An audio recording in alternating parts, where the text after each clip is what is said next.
আখের ক্ষেত থেকে রস, আর রস থেকে গুড়।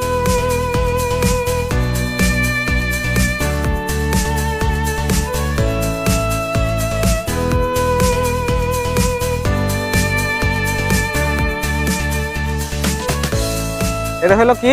আসল ফেফড়া। সেই দিন ছিল বুধবার, মাথায় ছিল একটা বিশেষ আগ্রহ। আমি দেখতে চেয়েছিলাম কিভাবে মূলত আখ থেকে গুড় তৈরি হয়, তাই বেরিয়ে পড়লাম পুরো প্রক্রিয়া দেখার জন্য। এই ক্ষেত থেকে শুরু একটা মিষ্টি গল্প। মাটির বুক থেকে ওঠা আখ কিছুক্ষণের মধ্যেই বদলে যাবে।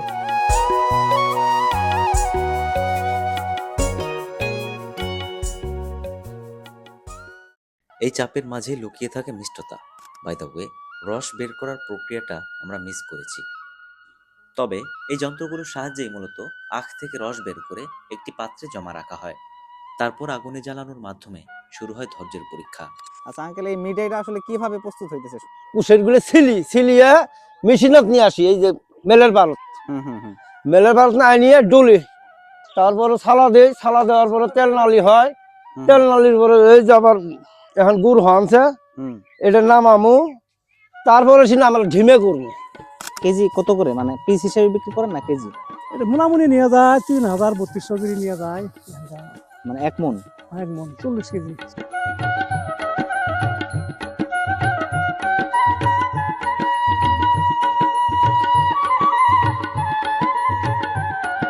এখানে কোনো ভেজাল নেই, কোনো একদম মাল মেডিসিন নেই। আমরা কুশের কালি ডাইরেক্ট মেশিনে ডুলিয়ে ডাইরেক্ট আমরা রস জাল দিয়ে গুড় বানাই।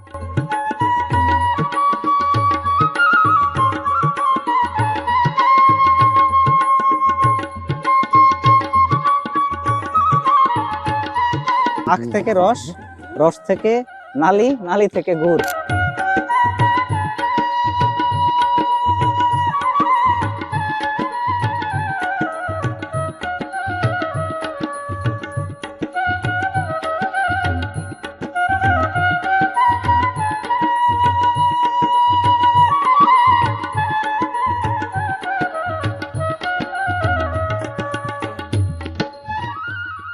এই ছিল মিষ্টতার গল্প, ক্ষেতের ঘ্রাণে বানানো খাঁটি গুড়।